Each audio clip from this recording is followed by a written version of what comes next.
kami persilakan. Baik, selamat malam Pak Adi dan rekan-rekan semua. Izinkan saya untuk membacakan surah pendek yaitu Al-Kausar. A'udzubillahi minasyaitonirrajim. Bismillahirrahmanirrahim. Inna a'tainakal kausar. Fasholli li rabbika wanhar. Inna syani'aka wal abtar. Sadaqallahul azim.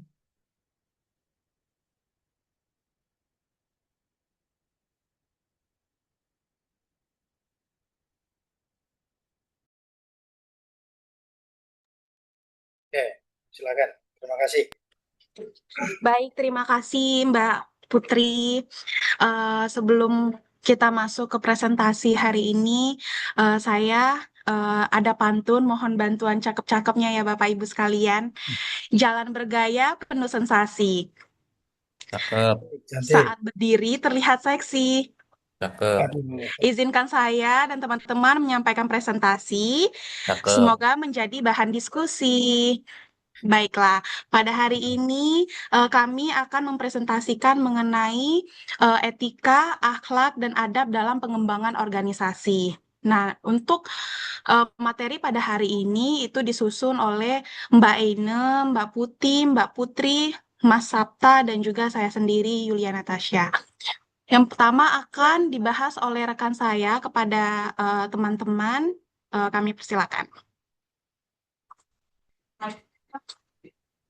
Cakep. Oke. Baik, kita mulai. Dalam era globalisasi dan perkembangan organisasi modern yang semakin kompleks, organisasi tidak lagi hanya dituntut untuk sebentar ya Pak, untuk mencapai target kinerja semata, tetapi juga mampu menjaga nilai-nilai moral yang mendasari setiap aktivitas. Dinamika perubahan yang cepat, ditambah dengan tekanan persaingan yang tinggi, seringkali mendorong organisasi untuk lebih fokus pada hasil akhir tanpa mempertimbangkan proses yang dilalui.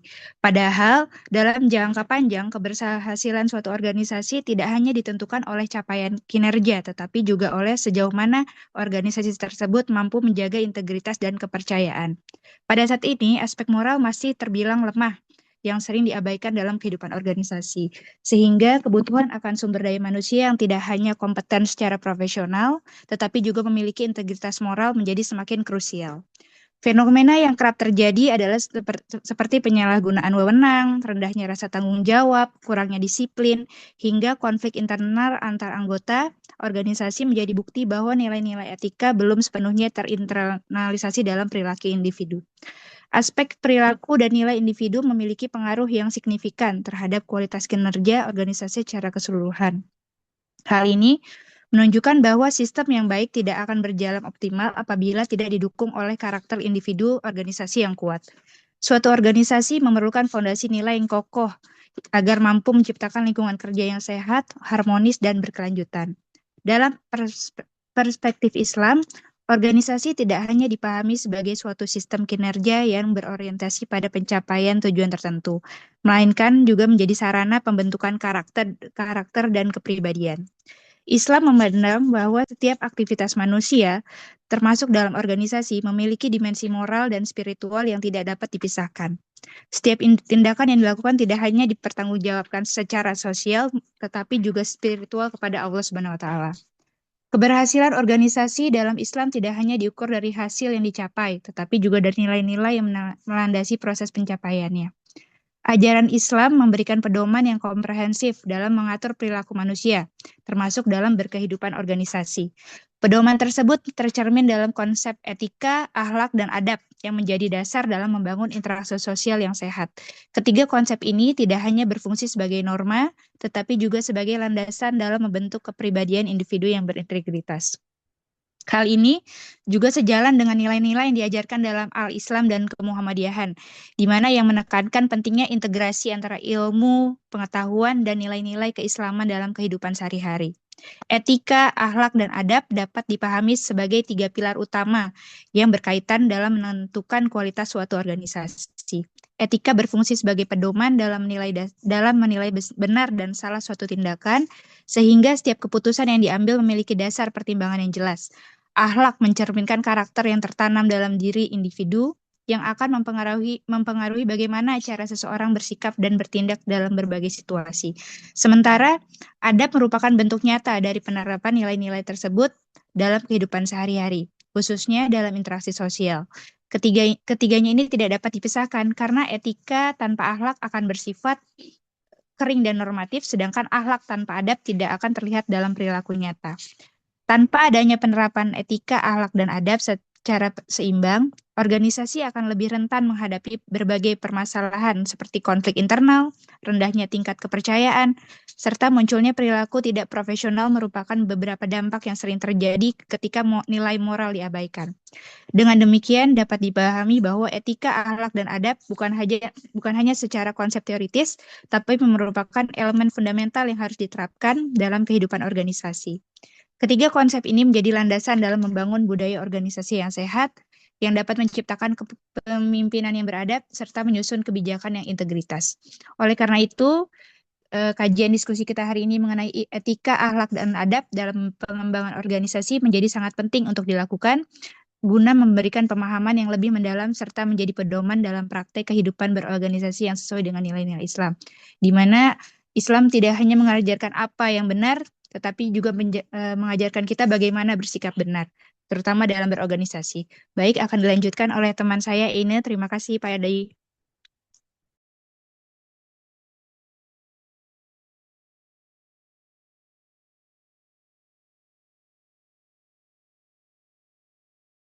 Oke, terima kasih Kak Putih. Boleh next Kak Yuli?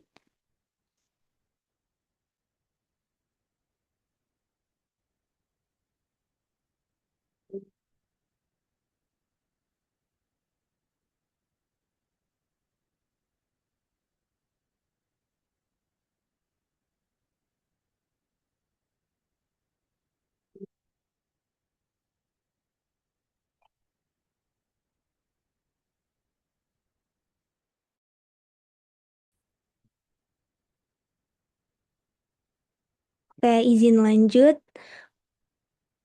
Jadi di sini ada perspektif Islam yang meliputi dimensi moral dan spiritual. Dalam perspektif Islam, organisasi tidak hanya dipandang sebagai alat untuk mencapai tujuan duniawi, tetapi juga sebagai sarana pembentukan karakter manusia secara menyeluruh. Di dalamnya ada dimensi moral dan spiritual yang sangat penting. Artinya, setiap individu yang terlibat dalam organisasi diharapkan tidak hanya berkembang secara kompetensi, tetapi juga dalam akhlak dan kepribadiannya. Selanjutnya, Islam juga menekankan adanya tanggung jawab ganda, di mana setiap tindakan yang dilakukan dalam suatu organisasi itu tidak hanya dipertanggungjawabkan secara sosial kepada sesama manusia, tetapi juga dipertanggungjawabkan secara spiritual kepada Allah Subhanahu wa Ta'ala. Hal ini membuat setiap keputusan dan perilaku menjadi lebih berhati-hati, jujur, dan penuh integritas. Selain itu, dalam Islam, keberhasilan tidak hanya diukur dari hasil akhir yang dicapai. Proses untuk mencapai hasil tersebut juga memiliki nilai yang sangat penting. Apakah prosesnya dilakukan dengan cara yang halal, jujur, dan adil? Semua itu menjadi bagian dari penilaian keberhasilan yang sesungguhnya. Hal ini atau perspektif Islam ini sejalan dengan hadis Nabi Muhammad SAW yang berbunyi, sesungguhnya aku diutus untuk menyempurnakan akhlak yang mulia. Hadis riwayat Ahmad. Yang artinya itu, hadis ini menegaskan bahwa inti dari ajaran Islam adalah pembentukan akhlak yang baik dalam setiap aspek kehidupan, termasuk dalam berorganisasi.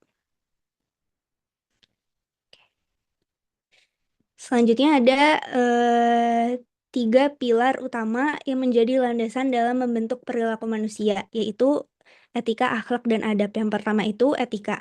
Jadi etika ini merupakan seperangkat nilai atau norma yang digunakan untuk menilai apakah suatu perbuatan itu baik atau buruk. Etika di sini juga berfungsi sebagai pedoman berpikir. Kemudian etika juga membantu seseorang dalam menentukan pilihan tindakan yang benar sesuai dengan nilai yang dianut. Kedua, ada akhlak. Akhlak di sini adalah karakter atau sifat yang sudah tertanam dalam diri seseorang. Akhlak inilah yang mendorong seseorang untuk bertindak secara spontan tanpa harus berpikir panjang. Jika akhlaknya baik, maka perilaku yang muncul pun akan cenderung baik secara konsisten. Yang terakhir ada adab, di mana adab ini adalah bentuk nyata dari penerapan etika dan akhlak dalam kehidupan sehari-hari. Adab terlihat dari bagaimana seseorang bersikap, berbicara, dan berinteraksi dengan orang lain secara sopan, hormat, dan penuh kesadaran.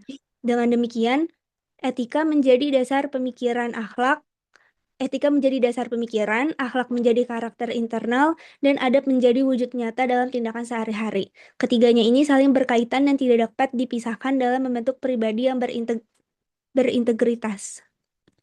Selanjutnya bisa dilanjut oleh Mbak Putri. Baik, terima kasih Kak Ina.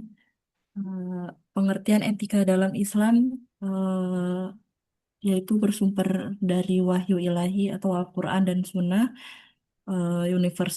universal dan tidak terbatas ruang waktu, menyeimbangkan kepentingan dunia dan akhirat, realistis dan sesuai kemampuan manusia. Dan sudah ada dari surat Al-Nahl ayat 90, yaitu sesungguhnya Allah menyuruh kamu berlaku adil, berbuat kebajikan dan memberi kepada kaum kerabat. Yaitu hubungannya yang pertama dengan Allah Subhanahu wa taala, yang kedua dengan sesama, dan ketiga itu hubungan dengan lingkungan. Boleh next, Kak?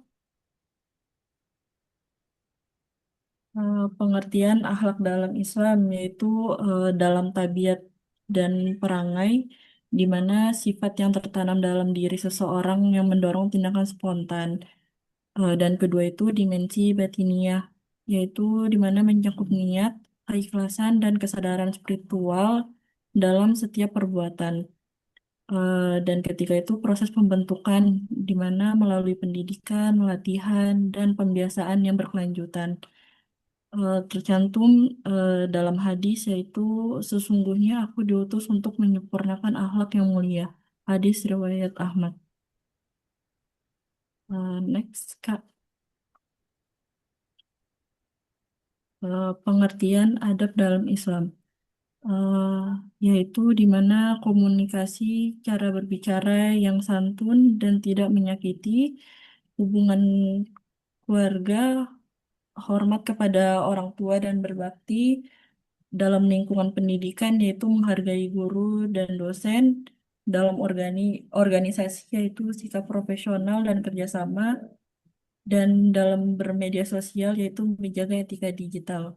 Dan ini ada di surat Al-Hujurat ayat 11, di mana dinyatakan melarang sikap saling merendahkan atau mengolok-olok sesama. Yaitu yang pertama mengucapkan salam sebagai bentuk penghormatan, kedua itu tidak memotong pembicara orang lain, dan ketiga itu menghargai pendapat meskipun berbeda.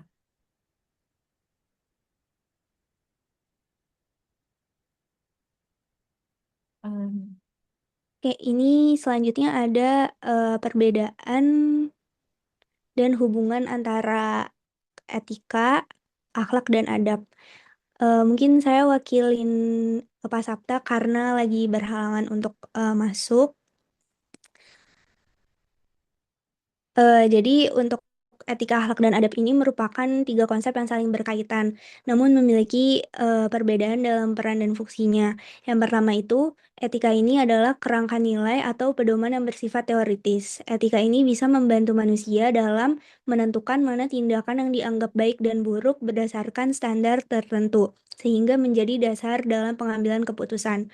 Yang kedua, akhlak merupakan karakter yang sudah tertanam di dalam diri seseorang. Jadi akhlak ini sifatnya internal dan membentuk perilaku yang muncul secara spontan tanpa perlu banyak pertimbangan. Jika akhlaknya baik, maka tindakan yang dilakukan juga akan mencerminkan kebaikan tersebut secara konsisten. Kemudian yang ketiga ada adab. Adab ini adalah wujud nyata atau implementasi dari etika dan akhlak dalam kehidupan sehari-hari. Adab ini bisa kita lihat langsung dalam tindakan, seperti contohnya cara seseorang berinteraksi, bersikap, dan menghormati orang lain. Ketiganya ini punya hubungan yang erat, di mana etika ini menjadi dasar pemikiran, kemudian akhlak menjadi pembentuk karakter, dan adab menjadi bentuk nyata dalam perilaku. Dengan kata lain, adab yang baik lahir dari akhlak yang baik yang dibangun di atas pemahaman etika yang benar. Selanjutnya dilanjut oleh Mbak Yuliana.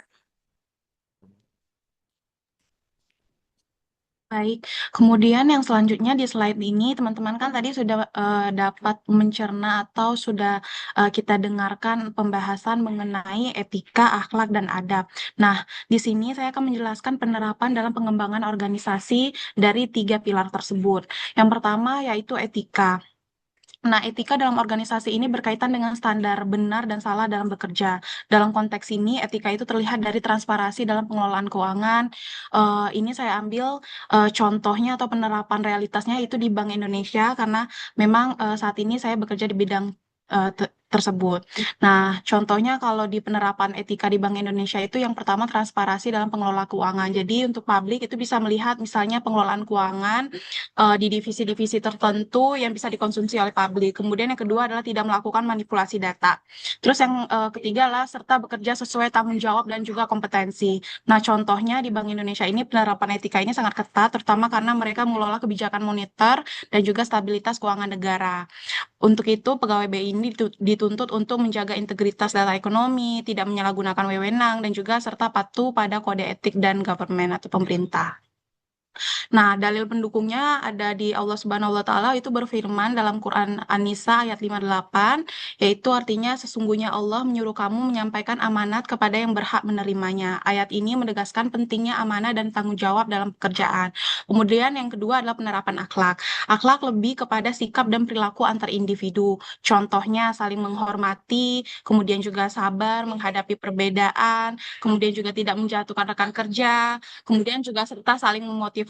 Nah, contohnya di Bank Indonesia dalam lingkungan kerja di BI yang profesional dan penuh tekanan, kolaborasi itu sangat penting. Contohnya pegawai itu harus bekerja dalam tim lintas divisi karena memang divisinya sangat banyak.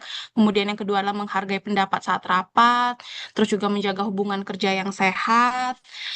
Terus juga tanpa akhlak yang baik itu konflik internal itu bisa menghambat kinerja organisasi. Nah, hadis pendukungnya adalah Rasulullah SAW bersabda, sebaik-baiknya kalian adalah yang paling baik akhlaknya, dari hadis riwayat Bukhari dan Muslim.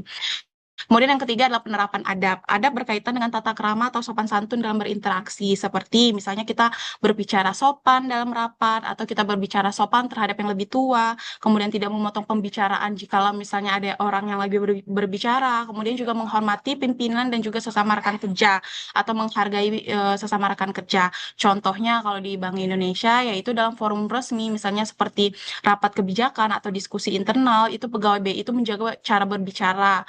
Misalnya berbicaranya yang sopan dan juga profesional. Kemudian yang kedua adalah menyampaikan pendapat dengan data dan tetap menghormati hierarki organisasi. Nah, adab ini penting karena mencerminkan profesionalisme dan juga budaya organisasi. Dalil pendukungnya ada dalam Quran Al-Hujurat ayat 11, di mana Allah mengajarkan pentingnya menjaga sikap dan ucapan terhadap orang lain termasuk tidak merendahkan sesama. Nah, penerapan etika, akhlak, dan adab ini bukan hanya nilai moral, tetapi juga menjadi fondasi utama dalam pengembangan organisasi yang sehat atau perusahaan yang sehat, yang berkelanjutan dan juga profesional. Dalam institusi seperti di Bank Indonesia, nilai-nilai ini menjadi kunci untuk menjaga kepercayaan publik dan juga stabilitas sistem keuangan. Nah, pada bagian ini bisa kita simpulkan bahwa etika, akhlak, dan adab ini merupakan 3 fondasi utama dalam membangun perusahaan yang berintegrasi dan juga berkelanjutan. Boleh next? Next slide, Mbak Eni. Nah, teman-teman, di yang terakhir ini kesimpulannya dari yang ketiga kita bahas tadi, itu kunci organisasi atau kunci perusahaan yang berintegritas adalah satu, fondasi nilai, di mana etika, akhlak, dan adab ini saling berkaitan dan membentuk perilaku individu dalam perusahaan.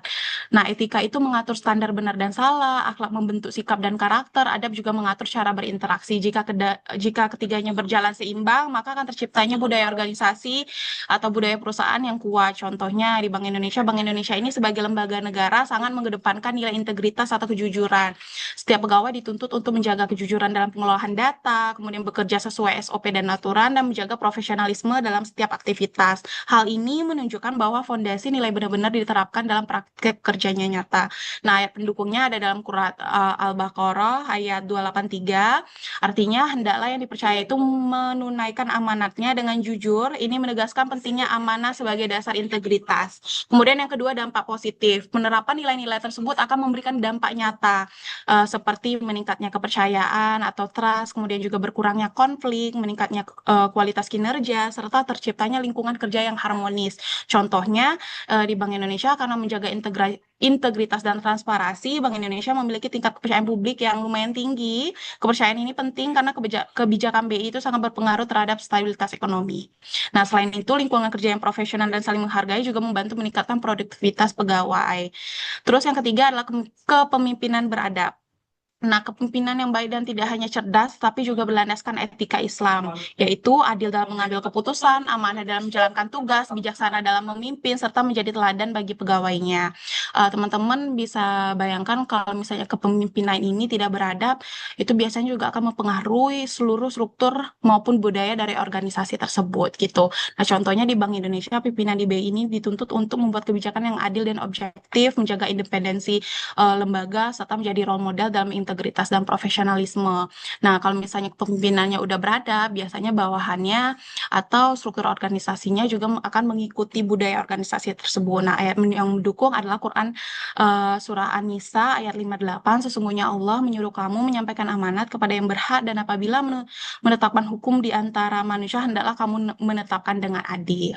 Nah, jadi dapat disimpulkan bahwa organisasi atau perusahaan yang sukses, yang amanat bukan hanya unggul dalam kinerja, tetapi juga memiliki integritas tinggi. Etika, akhlak, dan adab bukan hanya teori, tetapi harus menjadi budaya organisasi yang diterapkan dalam keseharian, seperti yang sudah dicontohkan yang saya sebutkan tadi. Terima kasih.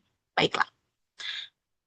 Itu saja presentasi dari kelompok kami. Mungkin arahan atau tambahan dari Pak Adi dan juga rekan-rekan sekalian. Kepada Pak Adi, atau kami persilakan, atau langsung pertanyaan ya, Pak? Wah, Masya Allah, lancar ya, cepat selesainya. Nah, jadi kalau kita lihat etika, akhlak, dan adab ini kan sebenarnya satu kesatuan ini ya, cuman perspektifnya yang berbeda ya.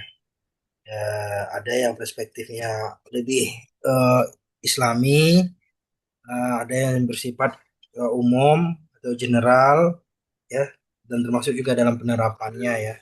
Nah, cuman nanti juga perlu ditambahin kaitan dengan bagaimana eh, penerapannya ya atau kaitannya dengan organisasi Muhammadiyah gitu ya. Nanti juga bisa jadi contoh gitu ya. Oke, saya juga nanti akan memberikan materinya. Silakan sebelumnya untuk dikomentari atau di ini di apa namanya? Boleh ditambahkan, disanggah atau mungkin di apa bertanya terkait dengan materi yang sudah dipresentasikan. Ini sangat menarik ya. Sangat menarik. Tadi juga contoh-contohnya juga sudah disebutkan ya. Nah, karena Mbak Yuli di BI ya contohnya BI. Kalau misalnya yang lain kasih contoh juga silakan. Silakan, silakan. Siapa yang mau mengomentari Baik, atau Pak Adi. Pak Adi, Boleh kah? silakan, Silakan. silakan. mau Pak Adi baru bergabung Pak Adi izin. Pak Ya, Adi, apa? seharusnya saya ikut dalam presentasi ini karena ada pendidikan, jadi saya ada kesempatan bergabung, saya langsung bergabung. Seperti itu, ada kesempatan waktu bergabung. Maaf tidak ikut tadi sebelumnya karena kendala pendidikan minimnya waktu pegang gadget. Terima kasih.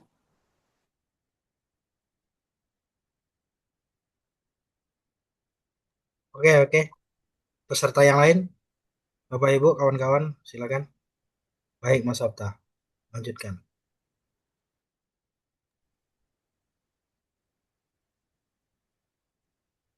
Baiklah, bagi teman-teman yang ada yang ingin bertanya atau menambahkan, kami persilakan. Baiklah, dengan Pak Aprizon, kami persilakan. Baik, Mbak Yulia dari Ufuk Timur ini. Ya kan? Terima kasih Mbak Yulia, Mbak Aine, Mbak Putri ya, Pak Saptamora ya. Kemudian Mbak Putih ya kan. Paparannya sangat baik sekali.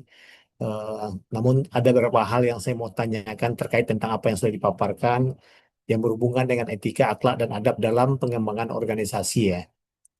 Yang saya mau tanyakan, tadi kan dijelaskan perbedaan mendasar antara etika, akhlak, dan adab dalam konteks organisasi.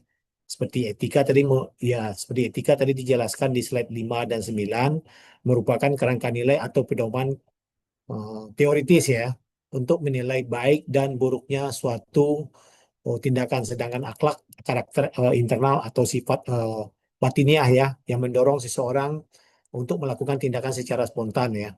Kemudian sedangkan adab tadi dijelaskan juga merupakan implementasi nyata atau praktek sopan santun dalam perilaku sehari-hari.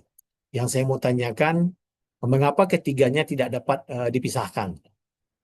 Satu saja mungkin etikanya dihilangkan, kalau akhlak dengan adab saja kira-kira bagaimana? Kenapa di antara ketiga pilar itu saling keterkaitan dan tidak bisa dipisahkan?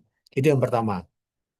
Yang kedua, dalam slide 3 tadi kan disebutkan bahwa aspek moral sering menjadi titik lemah dalam organisasi. Mengapa hal ini bisa terjadi di era globalisasi saat sekarang ini?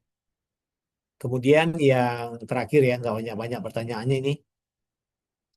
Jika sebuah organisasi memiliki kinerja yang sangat tinggi, tetapi mengabaikan adab, apakah organisasi tersebut dapat dikatakan sukses menurut perspektif Islam? Terima kasih. 3 aja, Mbak.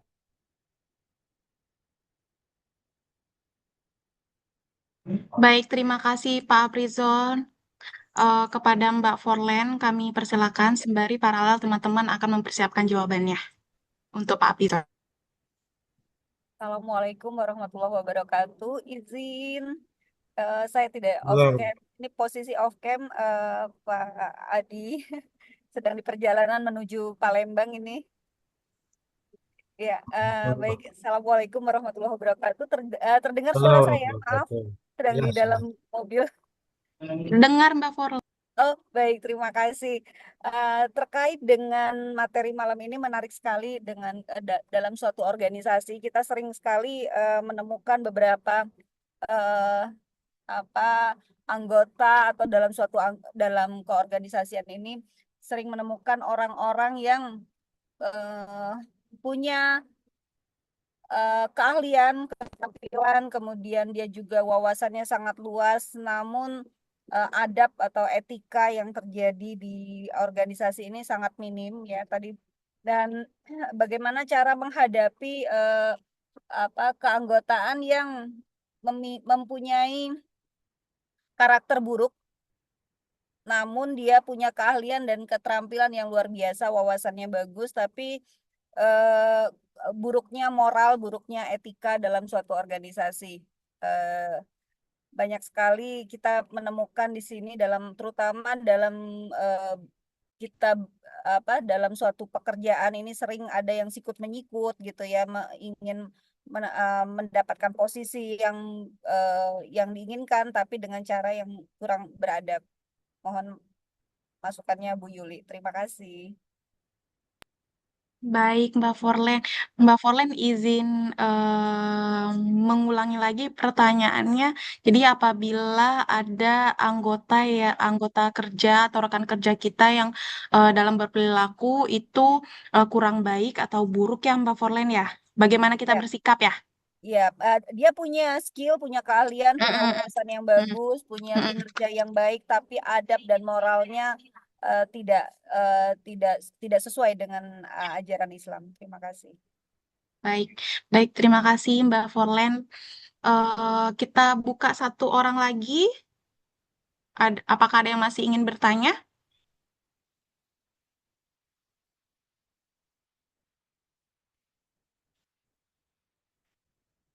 Belum ada ya.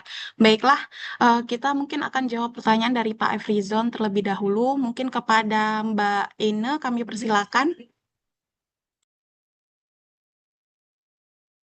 Oke.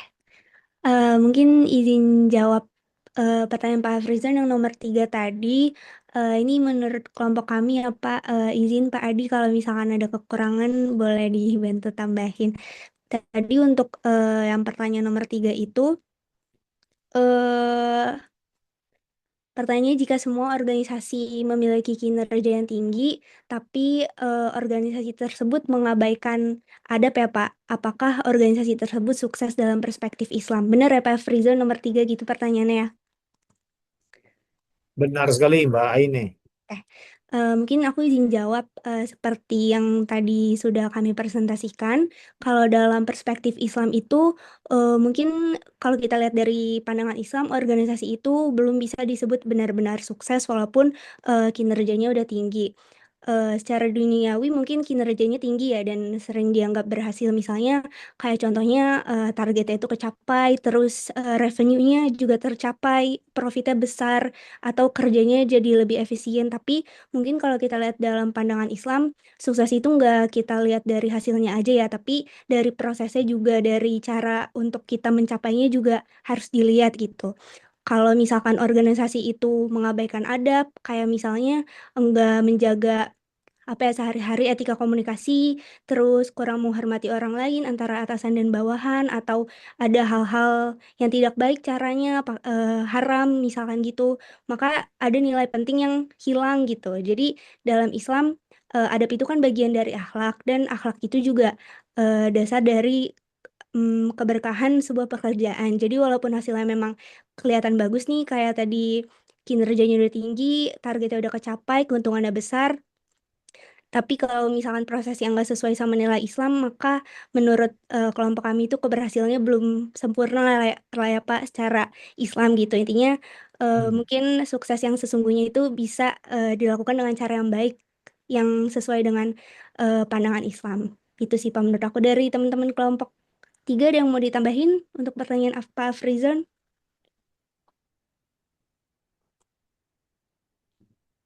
Empat pertanyaan ya Pak Bingon ya. Kalau yang saya tanggapi tadi. Soalnya 3 ngelek-ngelek pertanyaan nih. Mas Tamora. 3 ya. 3. Standar dan sistem aturan ya Pak ya. Yang pertama ya. Yang kedua ego dan target ya Pak ya. Iya, Terus yang pertama yang itu ketiga coaching. Ya. Pembinaan coaching dan pembinaan karakter. Tiga itu Pak. Saya ulangi. iya Pak. Ya. Kalau menurut pendapat saya, mau ini mungkin ada yang kurang atau yang ini mau dikoreksi. Menurut saya standar yang jelas ya dalam etika. Dalam etika itu kan ada sistem dan aturan sebenarnya. Jika dan adab sudah ditulis sebagai SOP atau nilai budaya organisasi, maka pelanggaran itu bukan lagi soal tapi sikap atau soal disiplin. Jadi meskipun dia jago, kalau melanggar aturan, tetap tentu ada sanksi atau teguran. Keahlian tidak dijadikan alasan untuk berlaku tidak sopan atau tidak beretika. Itu yang pertama menurut saya. Jadi poinnya keahlian ataupun kemampuan kinerja itu bukan dijadikan alasan untuk melanggar etika ataupun SOP. Itu menurut saya itu standar yang jelas atau sistem yang jelas dalam aturan etika ataupun SOP. Terus yang kedua Pak Rizwan tadi, kendalikan ego yang target ya Pak ya? Nah, ya. Kendalikan ego dan target, orang seperti ini biasanya sangat ingin dikenal atau diakui. Atau yang lebih tepatnya kita bilang itu butuh ini Pak, apa itu pengakuan. Istilah kerennya itu apa ya? Butuh pengakuan prestis lah gitu kan, apa istilahnya. Saya lupa lagi, dari lidah lagi. Intinya gitu, butuh pengakuan. Nah, kalau orang yang energinya banyak seperti ini, kita tambahkan, kalau orang yang energinya berlebih seperti ini, yang butuh pengakuan, butuh ini, kita alihkan energinya. Ya misalnya dari sikut menyikut ke arah prestasi kerja. Ya itu yang pertama. Yang kedua, beri tantangan yang berat. Karena orang yang semakin diakuin atau semakin mau dipuji, itu biasanya butuh tantangan. Kita beri tantangan atau fokus agar fokus pekerjaannya seperti itu Pak. Terus atau setelah dia menyelesaikan itu, kita berikan dia apresiasi atas kinerjanya. Tapi tegas ketika caranya salah. Seperti ini. pisahkan antara menghargai hasil kerja dengan membenarkan perilaku buruk. Itu kendali ego dengan target. Itu yang ketiga tadi yang saya catat, saya ingat kalau nggak salah, mohon dikoreksi Pak Bison, coaching pembinaan karakter ya Pak. Pak Bison. Pak Bison, izin. Pertanyaan ketiga Iya, tadi Pak kan coaching Saptamora. pembinaan. Pertanyaan yang ketiga Ketiga. sudah jawab juga sama Mbak ini Oh tadi sudah? Pak Oh sudah. Sudah. Ya, soalnya agak ngelek nih saya Pak. Soalnya lagi di barak nih. Lagi agak ngelek, otaknya juga agak ngelek ini. Udah gundul. Yo, selamat masuk juga di Lentik ini. Yang jangan lagi retret ya. Enggak Pak, udah 2 bulan ini Pak. Kita di Retret. barak ini Pak. Jadi saya minta maaf nih waktu ke kelompok saya dan Pak Adi tentunya karena tidak dapat dari awal mengikuti. Seperti itu Pak. Terus ada yang lain pertanyaan Mbak Bu Forlen mau dijawab atau saya lanjutkan teman-teman yang lain? Yang pertama belum dijawab, Pak. Yang pertama itu kan antara etika, akhlak, adab. Nah, kalau di antara itu kan tidak bisa dipisahkan kan? Kira-kira kalau kenapa tidak bisa dipisahkan? Kalau dipisahkan di antara ketiga itu bagaimana? Kan ada akhlak, ada etika, ada adab. Nah, mengapa ketiganya tidak dapat dipisahkan? Bahwa ketiga itu saling keterkaitan. Itu pertanyaan yang pertama belum dijawab, Pak. Oke, baik. Mungkin aku bisa membantu menjawab ya dari pertanyaan Pak Frizon yang pertama, mengapa sih sebenarnya ketiga pilar tersebut, baik etika, akhlak, dan adab ini tidak dapat terpisahkan gitu ya. Pada dasarnya tiga pilar ini, etika, akhlak, dan adab itu tidak bisa dipisahkan karena ketiganya ini saling melengkapi. Nah, misalnya dalam bentuk perilaku manusia yang utuh, baik dari sisi pemikirannya, nilai batinnya, maupun tindakan nyata. Pertama itu etika. Etika ini ia bersifatnya rasional ya Pak. Jadi dia menjadi pedoman dalam menilai suatu tindakan kita. Tanpa etika, seseorang itu tidak punya dasar untuk menentukan apakah sebenarnya perbuatan kita ini itu benar atau salah. Nah, kalau akhlak itu adalah nilai moral. Jadi nilai moral yang sudah tertanam dalam diri kita sendiri gitu. Akhlak itu berkaitan dengan hati dan karakter. Jika etika itu adalah teori atau konsep, maka akhlak itu adalah internalisasi dari konsep tersebut. Nah, misalnya menjadi sifat yang melekat kayak jujur, amanah, dan sabar. Nah, yang ketiga itu adab. Kalau adab ini itu merupakan bentuk nyata dari akhlak dalam perilaku sehari-hari. Adab itu terlihat dari cara seseorang itu bersikap, berbicara, dan berinteraksi dengan orang lain, misalnya seperti sopan santun, menghormati orang tua, atau menghargai rekan kerja, dan menjaga tutur kata. Ketiganya itu tidak dapat dipisahkan karena etika tanpa akhlak hanya menjadi pengetahuan tanpa penghayatan, akhlak tanpa adab itu tidak akan terlihat dalam tindakan nyata, adab dan tanpa etika itu bisa kehilangan arah dan makna. Dengan kata lain, etika itu memberi arah, akhlak itu memberi isi, nilai dalam diri, dan adab itu menjadi wujud nyata dalam perilaku. Jika salah satu hilang, maka kesempurnaan perilaku manusia juga akan terganggu. Contoh sederhananya nih, seseorang tahu bahwa berkata jujur itu baik. Nah, itu merupakan yang disebut etika. Memiliki sifat jujur dalam hatinya itu disebut dengan akhlak. Dan benar-benar berkata jujur dalam kesehariannya itu adab. Nah, ketiganya ini bekerja bersama bukan sendiri-sendiri. Misalnya kalau seseorang itu tidak memiliki adab yang baik gitu ya, dia sudah tahu nih bahwa jujur itu merupakan jujur itu baik. Itu kan sudah etikanya udah bagus. Nah, dia juga memiliki sifat jujur dalam hatinya gitu kan. Tapi dalam hatinya itu disebut dengan akhlak. Tapi dalam kesehariannya dia tidak bersikap jujur gitu. Kadang berbohong. Nah, itu yang akan membuat terganggu dari sifat atau watak seseorang tersebut. Maka dari itu ketiganya tidak dapat terpisahkan gitu. Mungkin dari teman-teman ada tambahan.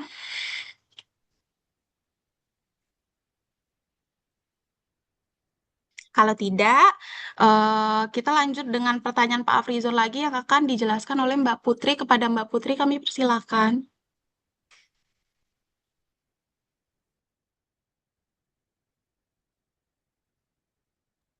Baik, terima kasih. Tadi pertanyaan Pak Afrizon yaitu aspek moral menjadi titik lemah dalam organisasi. Mengapa hal ini bisa terjadi dalam era globalisasi ya Pak? Betul, Mbak. Eh, menurut saya aspek moral menjadi titik lemah dalam organisasi di era globalisasi, yaitu ada beberapa itu tekanan dan perubahan lingkungan kerja meningkat jauh lebih cepat daripada penguatan nilai-nilai internal. Akibatnya banyak organisasi kuat di kinerja tapi rapuh di moral, di mana yaitu globalisasi membuat persaingan semakin luas dan ketat, di mana organisasi dituntut mencapai target tinggi, bergerak cepat, menghasilkan keuntungan besar, dan itu bisa berdampak nilai moral sering dikorbankan demi pencapaian. Dan di mana kedua yaitu orientasi berlebihan pada profit dan kinerja. Keberhasilan sering diukur hanya dari angka penjualan, laba, dan pertumbuhan bisnis. Ini berdampak pada muncul praktik tidak jujur atau manipulatif, di mana yaitu yang terakhir ada perbedaan nilai budaya, di mana organisasi organisasi global terdiri dari berbagai latar belakang budaya, dan ini berdampak standar benar salah tidak selalu sama, dan kedua itu muncul relativisme moral atau disebut juga semua dianggap bisa dibenarkan. Ini membuat batas moral menjadi kabur. Kurang lebihnya seperti itu, Pak. Atau dari kelompok lain, dari teman-teman lain ada yang ingin ditambahkan?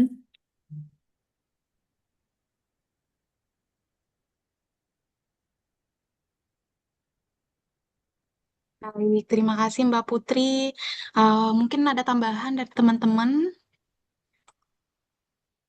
atau dari Pak Afrizon ingin menanggapi, Pak. Yang disampaikan tadi sama Mbak Putri, kalau menurut saya sudah ya, sudah cukup kompleks jawabannya. Sudah cukup jelas, Mbak. Terima kasih, Mbak Putri. Baik, terima kasih Pak Afrizon atas pertanyaannya. Kemudian pertanyaan dari Mbak Forlen mungkin akan dijawab oleh teman kita. Kepada Mbak Ine, kami persilahkan. Oke, makasih Kak Yuli. Izin Mbak Forlen untuk jawab pertanyaan Mbak Forlen. Tadi pertanyaannya itu eh, misalnya ada anggota yang kinerjanya bagus tapi adabnya mungkin masih kurang bagus. Gimana cara kita mengatasinya? Izin jawab ya Mbak. Misalnya mungkin di sebuah organisasi kampus kali ya Mbak, ada satu anggota yang kerjanya ini emang bagus banget. Misalkan selalu tepat waktu kerjanya, terus tugasnya juga hasil rapi. Jadi dia kelihatan menonjol dan bisa jadi andalan tim lah ya gitu. Tapi mungkin di sisi lain orangnya adabnya kurang, seperti mungkin suka ngomong dengan nada yang tinggi ke teman satu tim, terus juga mungkin orangnya suka meremehkan pendapat orang lain. Kalau menurut kelompok kami, walaupun kerjanya bagus, tapi kalau misalkan adabnya kurang kan suasana tim atau suasana organisasi tersebut kan jadi kurang nyaman ya. Mungkin ada beberapa hal yang harus di take action gitu. Tapi mungkin kita ngadepinnya itu pelan-pelan, jangan langsung kayak keras di depan orang gitu. Mungkin pertama diajak ngobrol secara pribadi dulu, sama mungkin eh, pengurus intinya kita sampaikan dengan cara yang baik. Kalau misalkan di organisasi itu bukan cuma atau di pekerjaan itu bukan cuma soal kinerjanya yang bagus aja, tapi penting juga soal sikap dan adab ke orang lain. Kemudian kita mungkin bisa kasih contoh nih yang jelas perilakunya mana yang kurang tepat, mana yang tepat. Misalnya kayak tadi harusnya komunikasinya tuh eh, tetap baik-baik aja, jangan pakai nada tinggi ke sesama satu tim, ke bawahan atau bahkan ke atasan. Terus ketiga mungkin kalau setiap organisasi punya nilai-nilai, itu diingetin lagi nilai-nilai di organisasi tersebut. Pastinya nilai-nilai tersebut kan udah mengacu pada etika, akhlak, sama adab yang baik juga ya. Jadi orang tersebut tuh paham kalau misalkan di organisasi tersebut tuh ada nilai yang harus diterapkan gitu. Terus yang keempat, mungkin kita bisa kasih kesempatan dia buat setelah kita kasih tahu, kita kasih kesempatan dia untuk introspeksi diri, untuk memperbaiki diri. Biasanya kalau misalkan orang yang memang kinerjanya udah bagus sih, gampang untuk berubah ya kalau misalkan kita kasih taunya juga baik-baik gitu. Mungkin kalau misalkan kita udah kasih taunya baik-baik, terus kita udah kasih kesempatan tapi belum berubah juga nih dari adab atau akhlaknya, mungkin butuh tindakan yang lebih tegas lagi sih sesuai dengan aturan organisasinya. Gitu aja Mbak dari aku. Dari teman-teman lain ada yang mau nambahin untuk pertanyaannya Mbak Forlan?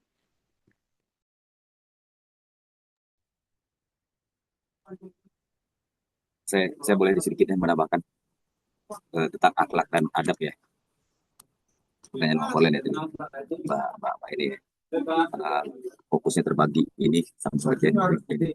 Benar nggak Mbak ini? Pertanyaan tentang Ya, akhlak dan adab. pertanyaannya misal ada anggota yang kinerjanya bagus Ya, tapi adabnya masih kurang, gimana cara kita ya. untuk mengatasinya Pak? Betul. Oke.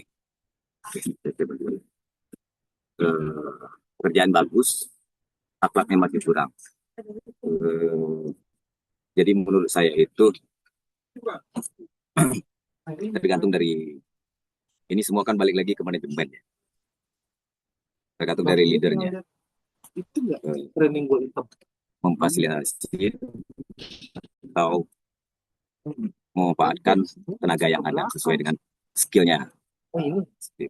Jadi yang perlu ditingkatkan dari adab itu, yang perlu kita tingkatkan itu yang pertama, jika orang itu sudah merusak budaya organisasi, orang yang tidak punya adab itu atau caranya sudah tidak etis, maka keputusannya sulit harus diambil.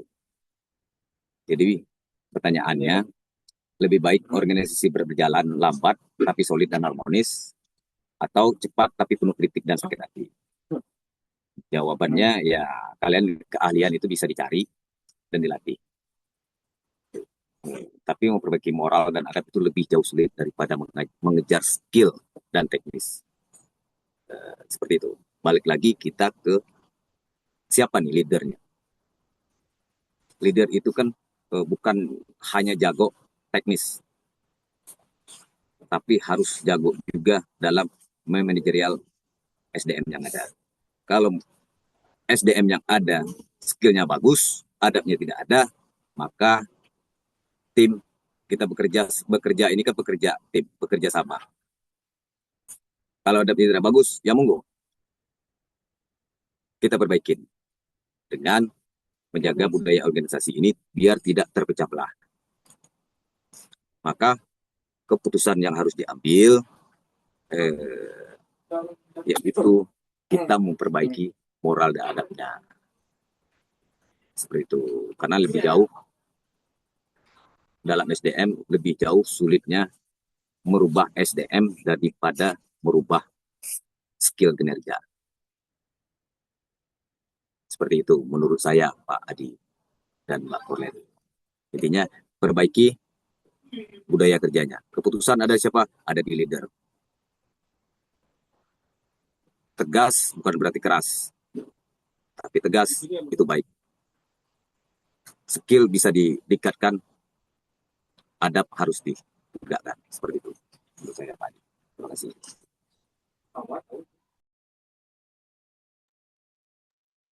Terima kasih Mbak Aina dan Mas Sabta, luar biasa jawabannya, sangat sangat menginspirasi.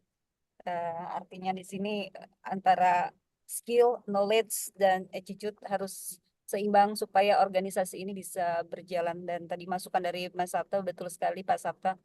Memang leader menjadi kunci utama maju mundurnya organisasi yang beradab. Terima kasih Pak Sabta, Bu Ina. Sama-sama Bu Korlen. Baik, terima kasih untuk rekan-rekan sekalian. Apakah masih ada yang ingin bertanya atau menanggapi lagi?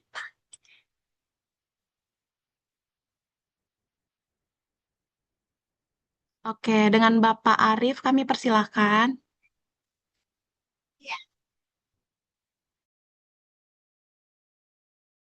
Masih mute, Pak. Suaranya. Dibuka dulu. Makasih Mbak Yuli. Ya, teman-teman kelompok 3. Saya mau bertanya tentang beretika di dunia digital ya. Kan apa sih yang menjadi tantangan buat kita sebagai karyawan atau anggota organisasi dalam menjaga adab di media sosial yang dapat berdampak pada reputasi di organisasi kita? Mungkin itu Mbak Yuli. Kayak misalkan kan di Bank Indonesia kan banyak pegawai ya. Mungkin gara-gara satu atau dua pegawai yang berperilaku nggak baik di medsos itu bisa membawa dampak buruk bagi organisasi seperti di Bank Indonesia. Mungkin itu Mbak Yuli. Terima kasih. Baik, terima kasih Pak Arif. Yang lain, apakah ada yang ingin bertanya? Oke, belum ada ya. Mungkin izin sharing aja kali ya Pak Arif. Nanti boleh dibantu teman-teman untuk menambahkan ya. Jadi sebenarnya kalau misalnya Pak Arief ngomong kalau dalam lingkup Bank Indonesia sudah pasti kalau di Bank Indonesia karena dia menjaga nama baik Bank Sentral dan juga memang dia adalah lembaga independen ya. Sudah pasti untuk yang memegang sosial media itu adalah karyawan-karyawan pegawai BI yang sudah ditrainingkan. Maksud dalam artian trainingkan apa? Training cara misalnya menggunakan sosial media dengan baik, kemudian cara menggunakan sosial media baik dari adabnya, kemudian cara misalnya menulis captionnya gimana, atau cara misalnya posternya gimana, itu sudah ditrainingkan supaya tetap menjaga nama baik dari Bank Indonesia itu sendiri. Seperti itu. Nah, mungkin case-nya adalah bagaimana misalnya perusahaan-perusahaan yang masih kecil gitu ya, atau yang misalnya yang memang pegawainya hanya satu orang saja atau pegawainya hanya dua orang saja seperti itu ya.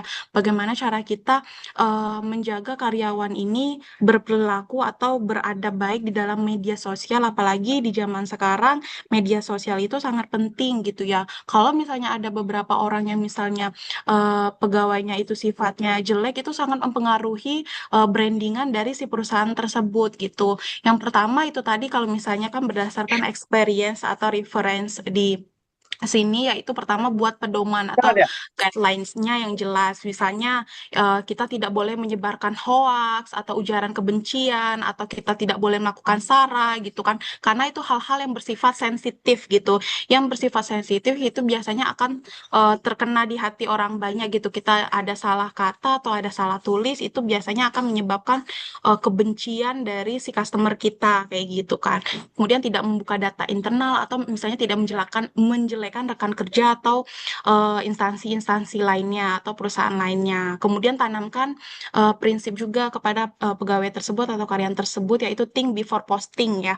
Jadi think before posting itu adalah biasakan berpikir sebelum posting itu apakah ini benar, apakah ini bermanfaat, apakah ini pantas yang dilihat publik gitu ya. Jadi adabnya bukan hanya kita berperilaku nyata dalam kehidupan kita, tapi juga berperilaku baik dalam sosial media gitu. Karena ya brandingan dari perusahaan tersebut di sosial media ya, kita misalnya IG ya, pasti IG itu akan dilihat apakah misalnya pelayannya baik, apakah misalnya postingannya bagus gitu kan, ataukah apakah postingannya selalu menjelek-jelekan suatu agama tertentu begitu kan. Kalau biasanya akan menjelek-jelekan atau yang berbau dengan sara, pasti banyak orang yang tidak suka karena itu sensitif gitu. Pak Sapta bocor, Pak. Kemudian yang ketiga, jaga etika komunikasi digital global gitu, Pak. Jadi walaupun online tetap pakai adab, misalnya hindari kata kasar atau sindiran, atau bisa juga tidak menyudutkan orang, gunakan bahasa yang sopan juga. Karena ingat, jejak digital itu permanen gitu ya, kalau tidak kita hapus. Dihapus pun biasanya bisa di screenshot orang, diviralkan orang gitu. Terus yang selanjutnya pisahkan urusan pribadi dan profesional. Misalnya ada pegawai yang hanya perusahaannya hanya dua orang gitu, tetap harus dipisah urusan pribadi atau profesional. Hindari curhat berlebihan. Misalnya si owner toko ini mau curhat gitu ya, jangan di sosial media di perusahaan tersebut. Terus juga bisa berikan edukasi atau contoh dari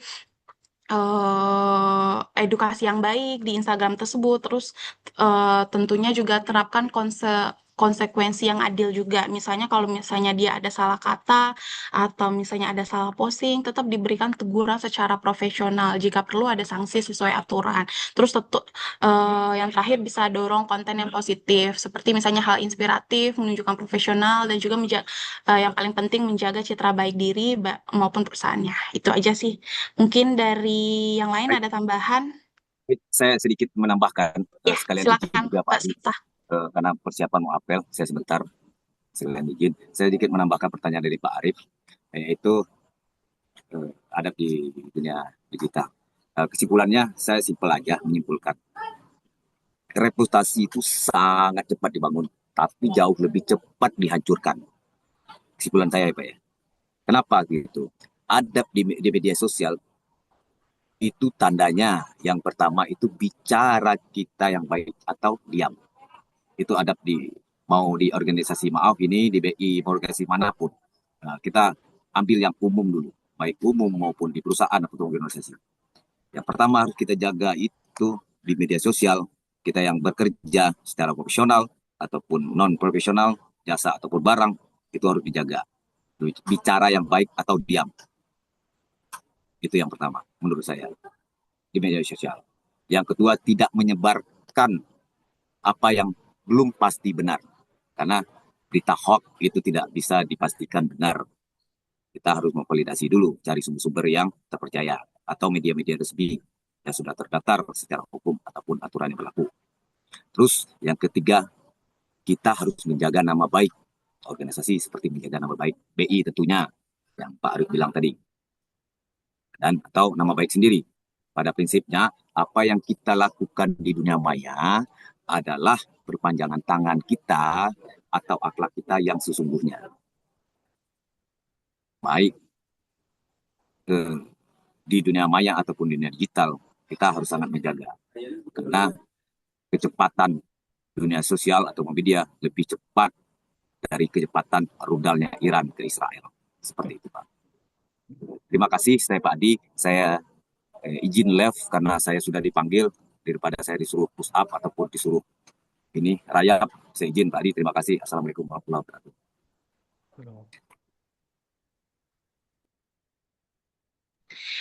Baiklah, karena tidak ada yang ingin bertanya lagi, mungkin Pak Adi bisa menanggapi, Pak. Izin.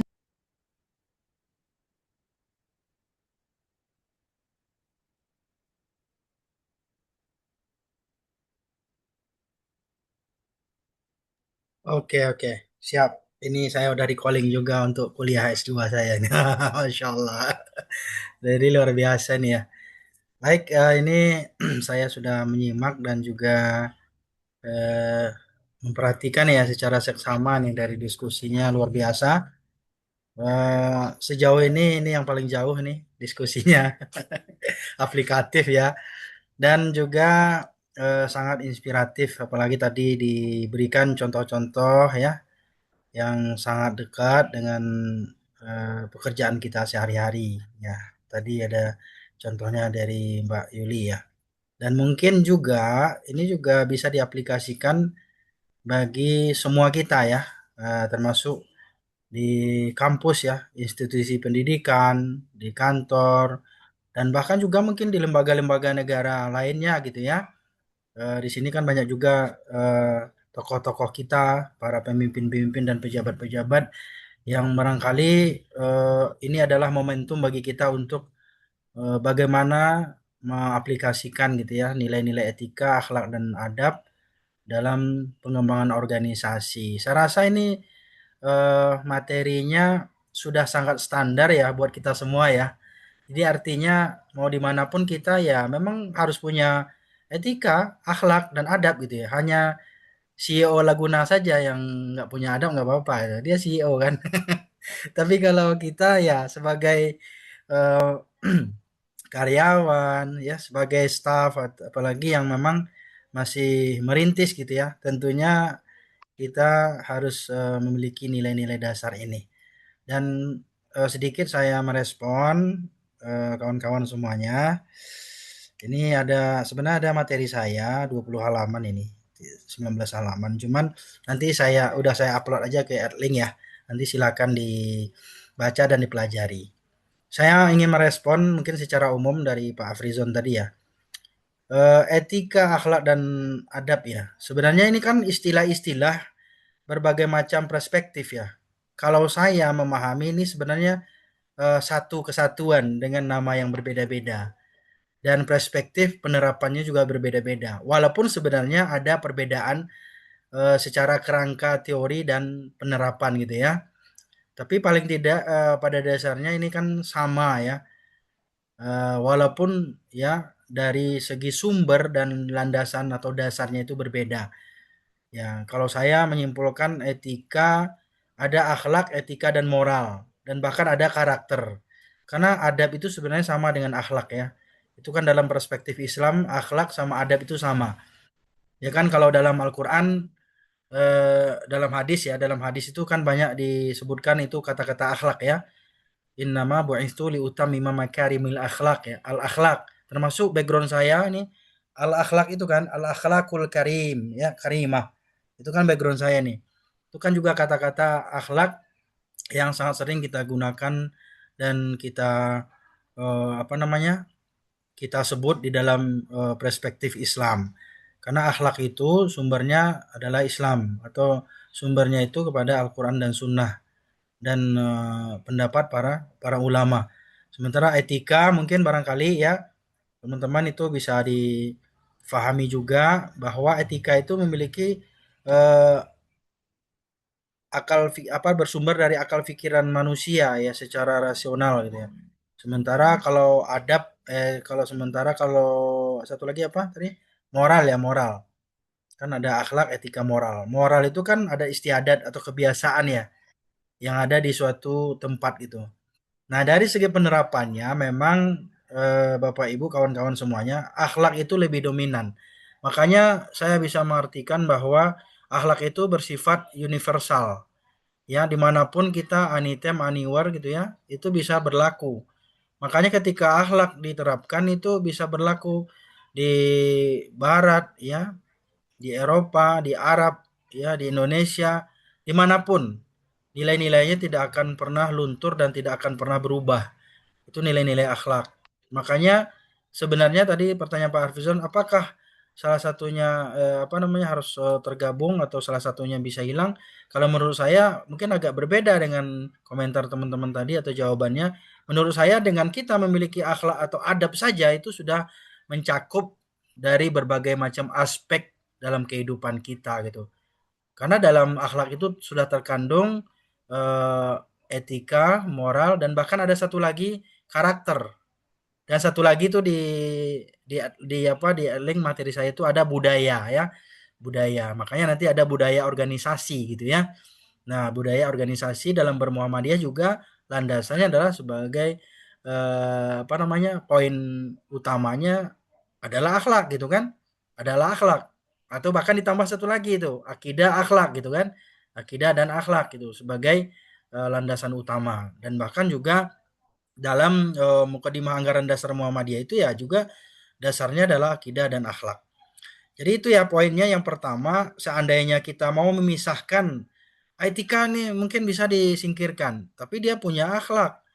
Berarti secara otomatis akhlak sudah menaungi semua etika ataupun moral gitu ya. Cuman barangkali ada yang perlu kita cermati ya, seperti penerapan moral. Moral itu kan adalah adat kebiasaan atau suatu tradisi eh, yang terjadi pada suatu tempat atau suatu daerah. Makanya kalau misalnya kita pergi suatu tempat itu pasti akan berbeda-beda. Misalnya pergi ke Padang, beda lagi itu. Pergi ke Medan misalnya. Pergi ke Jawa misalnya. Saya kalau dakwah ke Jawa itu kemarin itu saya itu luar biasa. Kita ini kan orang Sumatera lah ya, apalagi saya campur Padang campur Medan ya. Itu cara pelayanannya tuh berbeda gitu. Istilahnya kalau kita orang Medan itu ya cara ngomong atau cara berkomunikasinya itu ya memang belak-belakan. Tapi kalau ketika saya di Jawa itu tidak bisa gitu. Karena itu akan menjadi sebuah moral tersendiri gitu bagi diri saya gitu ketika saya tidak bisa menyesuaikan diri. Makanya moral itu ya kita mau nggak mau harus menyesuaikan dengan kondisi dan di mana kita berada dan tempat kita bernaung. Termasuk juga mungkin dalam organisasi atau dalam perusahaan. Saya yakin juga memang setiap organisasi punya moralitasnya itu berbeda-beda atau adat istiadat atau budaya organisasinya berbeda-beda. Walaupun pada dasarnya itu pastilah nilai kejujuran, itu pastilah transparansi itu ada, nilai-nilai dasar itu ada. Tapi lebih ke pengembangan daripada itu ya, nilai-nilai budaya dalam organisasi termasuk dalam usaha perusahaan kita itu pasti ada nilai-nilai ciri khas, ciri nilai khusus gitu ya, yang menjadi barometer gitu ya, atau menjadi ikonik gitu ya dari perusahaan atau organisasi yang kita miliki. Seperti Muhammadiyah misalnya dengan NU misalnya. Ini kan budaya organisasi saya kaitkan ya, bahwa dalam Muhammadiyah ya kita lebih cenderung mengusung dengan istilah eh, Islam yang berkemajuan gitu ya, yang memiliki pandangan yang luas, modern dan eh, futuristik lah gitu ya, termasuk dari segi pendidikannya ya, rumah sakitnya dan lain sebagainya. Dan bahkan kemarin baru saja Muhammadiyah meluncing membangun pabrik infus gitu ya. Nah, ini kan bagian dari implementasi budaya organisasi yang dimiliki oleh Muhammadiyah sebagai penciri gitu ya dalam sebuah organisasi. Sementara NU mungkin barangkali juga memiliki penciri ya atau ciri khas dengan apa namanya nilai-nilai tradisionalnya, dengan kultur budaya ya yang lebih tradisional dan lain sebagainya. Nah, atau dengan ciri khas kepesantrenannya. Nah, ini menurut saya teman-teman silakan saja nanti kalau ada yang mau dikomentari. Kembali lagi kepada akhlak tadi, bahwa akhlak saya menyimpulkan ini adalah memiliki nilai yang universal, dan dengan kita memiliki satu akhlak saja, akhlakul karimah saja, maka itu sudah mencakup nilai-nilai etika, moral, dan bahkan adab di dalamnya, dan termasuk juga salah satunya lagi adalah karakter ya yang melekat pada individu seseorang. Nah, kaitan dengan apa misalnya? Ada orang kinerjanya bagus misalnya, keahliannya hebat gitu ya. Nah, ini lagi-lagi memang kadang-kadang ada juga perusahaan tidak mementingkan. Walaupun ada nilai-nilai standar tadi ya, tapi tidak menutup kemungkinan juga ada sebahagian mungkin barangkali, ya mungkin ini saya agak berbeda sedikit dengan teman-teman, ada ya, ini ada, karena kenapa saya ada, karena saya pernah nemuin gitu. Tidak mementingkan nilai-nilai, apa namanya, akhlak gitu ya, etika atau mungkin akhlak, tapi bagaimana kinerja dan bagaimana target-target yang dibutuhkan itu tercapai gitu. Dan bahkan mohon maaf gitu ya, mungkin ini yang sifatnya konvensional ya kalau dalam syariah atau perspektif yang memiliki nilai-nilai keislaman pasti tidak, walaupun dia tidak belabelkan Islam ya. Itu bagaimana ada sebuah perusahaan yang mereka ya itu tadi menghalalkan berbagai macam cara gitu ya untuk mendapatkan benefit dan keuntungan ya. Bahkan juga mohon maaf nih teman-teman ya, ini teman saya yang cerita yang kerja di suatu perusahaan itu, masalah tender saja misalnya, tender ini, eee, aduh saya susah ngomongnya ya, tapi intinya bagaimana mereka supaya perusahaannya yang mendapatkan dan bagaimana dia supaya dapat untung yang banyak gitu. Dengan, cara-cara mungkin saya rasa perusahaannya nggak salah ya, tapi ini, dari sistem mungkin udah benar, udah dibuat gitu ya, tapi kan di bawahnya pada tatanan aplikasinya itu yang mungkin banyak yang offset gitu ya. Yang tadi nilai-nilai akhlak etika itu, dan termasuk tadi mungkin controllingnya kurang ya. Kontrolnya kurang sehingga di lapangan gitu ya. Ada orang yang korupsi atau ada orang yang manipulasi, ada orang yang sengaja berbuat apa namanya melanggar hukum dan lain sebagainya demi mendapatkan keuntungan-keuntungan yang banyak. Ini sebenarnya PR buat kita semuanya, kawan-kawan semua di sini. Kenapa juga kita belajar Al-Islam Kemuhammadiyaan ini? Ini sebenarnya adalah bagaimana kita sendiri juga memiliki sebuah apa namanya ya, bekal lah gitu ya, bekal yang kuat ya dalam menghadapi berbagai situasi dan kondisi di mana kita bekerja. Nah, ini mungkin situ sedikit ada perbedaan. Jadi ada memang orientasinya itu tadi, ya mungkin salah satunya adalah kelemahannya karena tidak ada controlling dari atasan atau pimpinannya gitu. Dan biasanya memang yang bersifat proyek-proyek di lapangan seperti itu ya. Nah, berikutnya ini apakah dalam Islam itu, nah ini sih tambahan saja ya. Apakah dalam Islam sudah mengatur bagaimana kita berorganisasi, dalam bekerja, ya, bahkan juga jangankan dalam bekerja ya, kita ini tahu ya bahwa Islam ini kan adalah agama Islam yang ajarannya itu komprehensif ya, universal.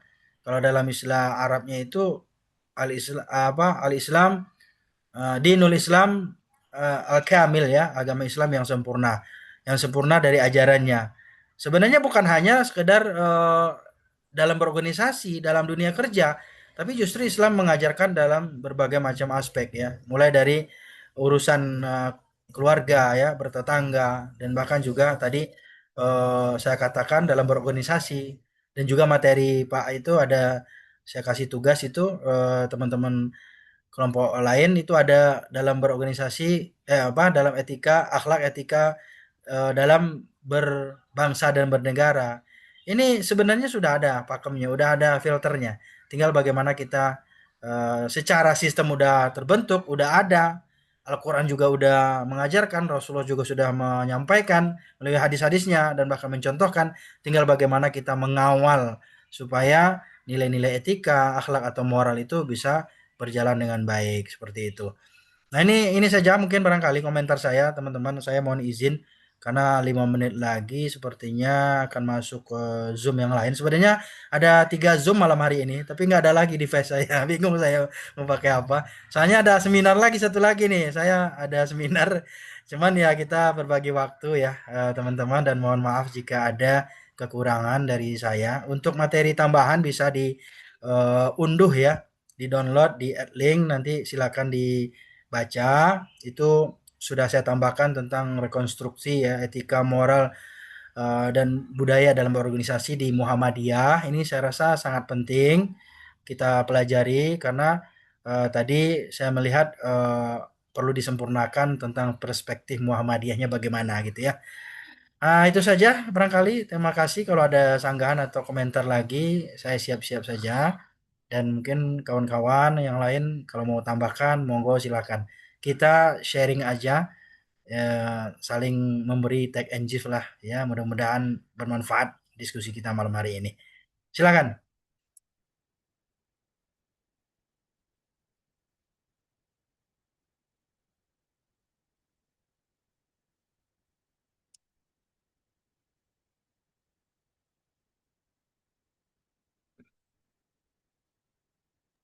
Yang lain mungkin barangkali ini banyak nih teman-teman kita nih hadir tadi 22 ya peserta ya. Nih barangkali bapak-bapak kita, para pemimpin-pemimpin kita nih ada komentar barangkali ya.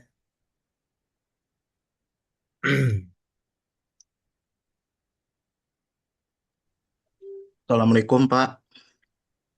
Waalaikumsalam. Iya, izin Bapak Ibu kalau boleh saya kalau masih ada waktu mau nanya.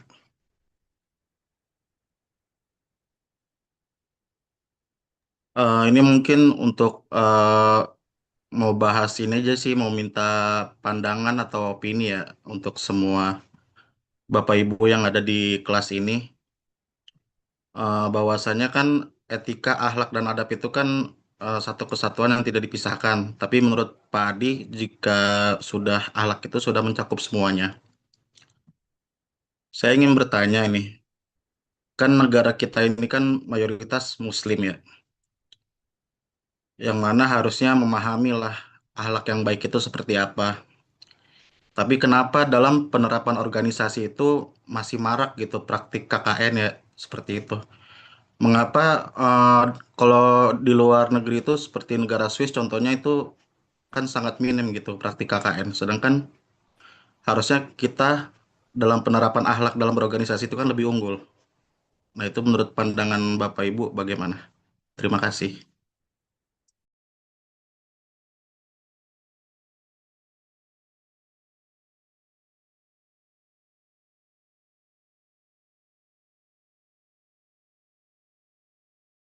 Baik, terima kasih kepada Mas Taufal. Kita keep dulu. Mungkin ada yang ingin bertanya lagi?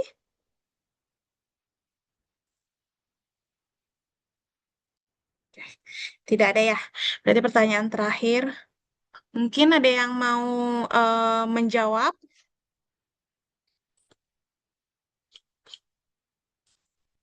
pada Mbak Putri atau Mbak Putih atau Mbak Ina mau membantu menjawab.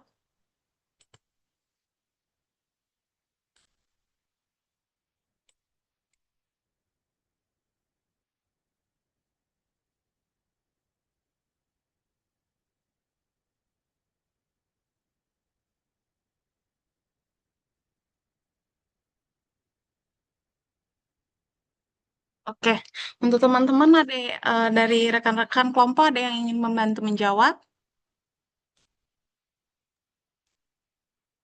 Suaranya hilang, Mbak Yulia. Ah, gimana? Maaf, Pak Prizer. Halo, suaranya Ya, hilang. halo. Halo, Oh, suara Mbak Yulia nggak kedengaran. sekarang kedengaran nggak, Pak? Halo? Di saya terdengar, Mbak Yuli. Oh, terdengar ya, Alhamdulillah. Pak Prizer kekecilan mungkin speakernya. Oke, baiklah. Mungkin saya aja kali ya yang membantu menjawab, teman-teman mungkin bisa menambahkan ya.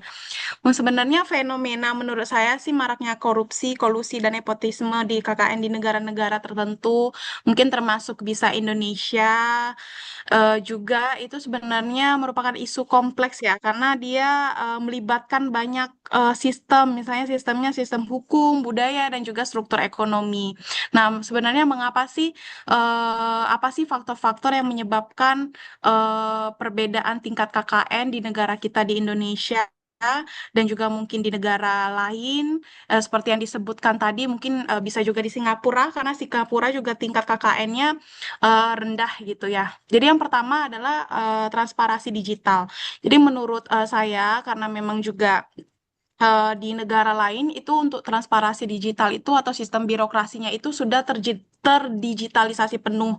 Jadi dia meminimalisir pertemuan tatap muka antara petugas dan warga sehingga celah untuk uang pelicin itu juga tertutup.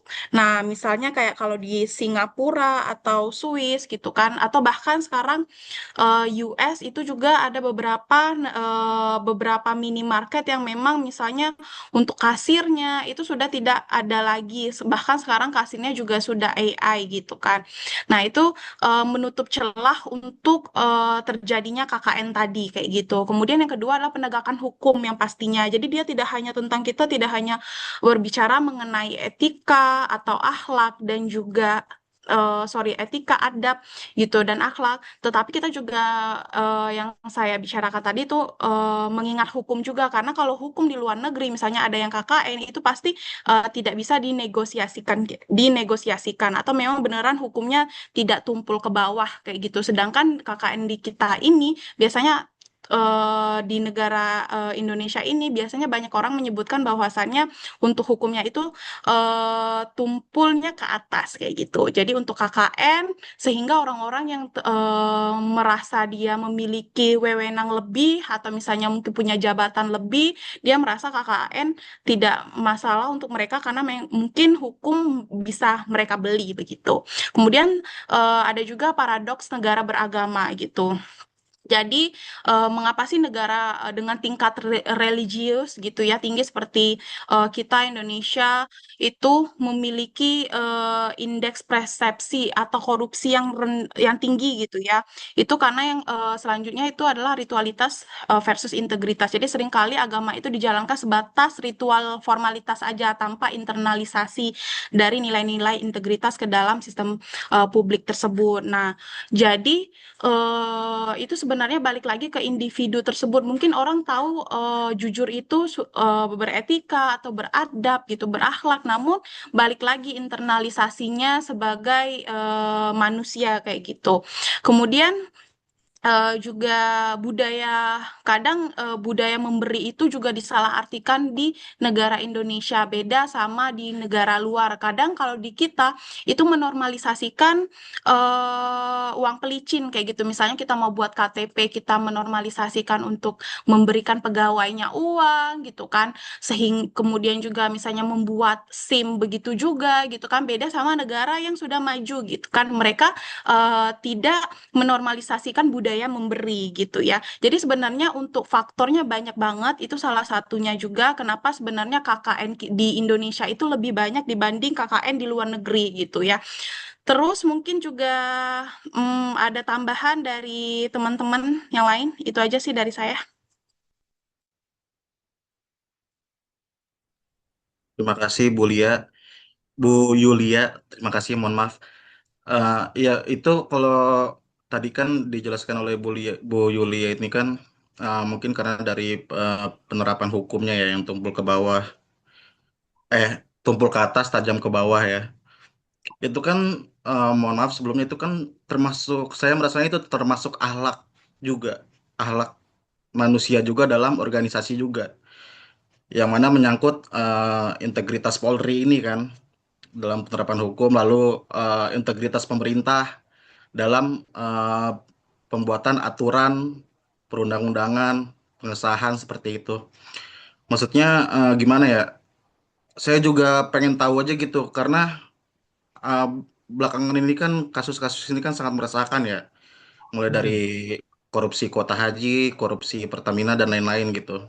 Maksudnya tuh saya Nadia, pengen tahu aja gitu, ini mau sampai kapan seperti itu? Karena etika, akhlak dan adab itu kan uh, seharusnya kan bisa diubah gitu, karena manusia itu kan awal mula lahir itu kan dalam keadaan bersih, suci dan baik gitu kan. Dan pembentukan akhlak itu kan dimulai dari dia lahir, terus apa sih menjadi anak-anak, pembinaan karakter ya, pembinaan karakter, lalu lingkungan hidup seperti itu. Jadi gimana ya? Ya mungkin dari ini tadi ya Pak, Iya, kalau saya dari mau tambahkan sedikit. ya boleh Ya, boleh silakan Pak Fizon. Ya, saya terima mau kasih Pak tambahkan Fizon. sedikit, Pak Noval.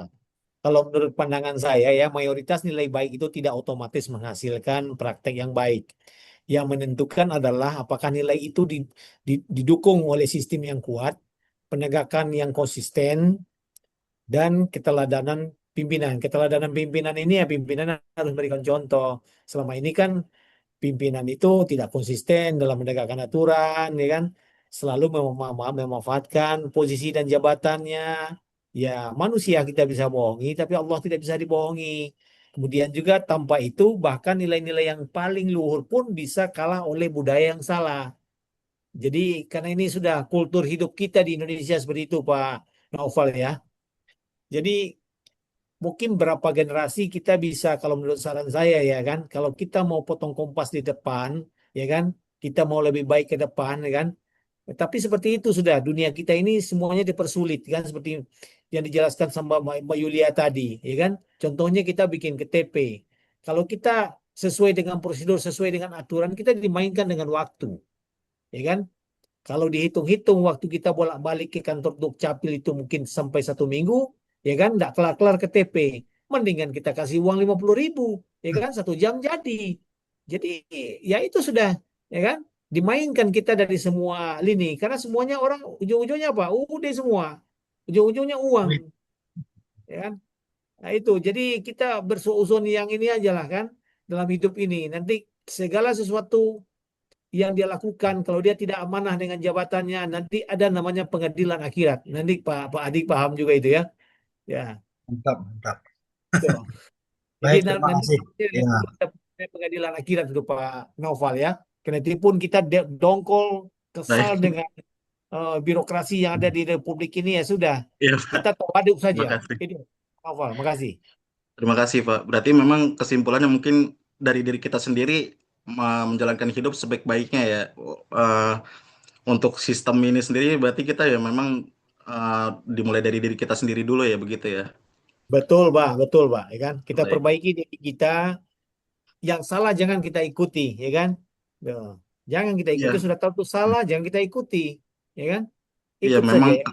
karena dalam apa kebiasaan buruk suatu organisasi atau di lingkungan kita ini kan kadang kita yang namanya minoritas kan selalu kalah dengan mayoritas ya Pak. Jadi Betul, Pak. kita yang misalnya berusaha baik pun kadang terpaksa dalam suatu keadaan gitu terpaksa melakukan sesuatu yang buruk juga gitu karena budaya organisasinya itu sudah buruk seperti itu. Betul, Pak. Karena budaya yang salah tadi itu, Pak. Jadi ada orang baik jadi ikut-ikutan. Kadang orang Iya, yang jujur pun ya dibinasakan dia, cepat ditelan dengan bumi. Itulah republik ini, Pak. Baik, Baik. terima kasih ya Bapak Ibu. Ya, terima kasih teman-teman. Ini sedikit saya ini sebagai menutup ya. Terima kasih Pak Afrizon, Mas Noval ya, Mbak Yuli. Tadi udah memberikan tambahan juga Pak Afrizon ini. Udah tegas itu udah kalau udah bicara pengadilan Allah itu udah khatam itu. Berarti nggak ada bantahan lagi. Ya, jadi memang kalau kita lihat ya teman-teman, salah satunya ketegasan hukum kita ya memang belum begitu maksimal lah gitu ya. Saya mengatakan bukan tidak ada ya, karena memang ada juga kadang-kadang gitu ya. Tapi kan itu tadi lagi-lagi tumpul ke atas, tajam ke bawah tadi. Ini memang berlaku gitu. Nah, sementara kalau negara-negara maju itu kenapa mereka itu takut korupsi atau takut apa namanya melakukan tindakan kriminal ya karena memang budaya organisasinya ya teknologi hukum itu sudah terstruktur gitu ya. Budaya-budaya apa namanya sistem tadi ya sistem budaya organisasinya ketaatan hukumnya sanksi-sanksinya itu sudah sangat tegas gitu ya diterapkan dan tersistem gitu ya. Makanya kepastian hukum ini yang paling pertama nih. Makanya oleh karena itu kan kita juga tahu ya bahwa kalau hukum tidak menjadi panglima di negeri ini maka tunggulah kehancurannya kan begitu. Nah, itu kata-kata pejabat juga teman-teman kita. Jadi kalau ya memang iya harus ada orang yang bersuara kalau hukum tidak menjadi panglima maka tunggulah kehancurannya. Nah, tapi kadang-kadang orang-orang yang punya ideologi seperti ini, punya prinsip seperti ini kadang-kadang ditebas juga kan gitu ya. Kalau enggak ya harus bergelimang juga atau tersingkir gitu. Jadi pilihannya cuma dua itu. Tapi ya itulah kita harus berupaya untuk menegakkan ya konsisten dengan hukum. Mana yang bisa kita lakukan ya kita lakukan gitu ya. Mana yang bisa kita perbuat dengan jujur ya kita lakukan dengan jujur gitu ya. Artinya apa? Ya karena memang harus kita mulai dari diri kita sendiri kata Pak Afrizon tadi. Ibda binapsi kata Sayyidina Ali itu. Ya silakan kamu mulai kebaikan itu dari dirimu sendiri. Kalau perlu dari keluarga juga gitu kan. Nilai-nilai itu sudah diterapkan gitu. Jadi oleh karena itu kepastian hukum dan konsistensi hukum itu perlu gitu. Jangan sampai kalau kita mohon maaf gitu ya, orang yang bikin hukum itu yang melanggar hukum kan salah.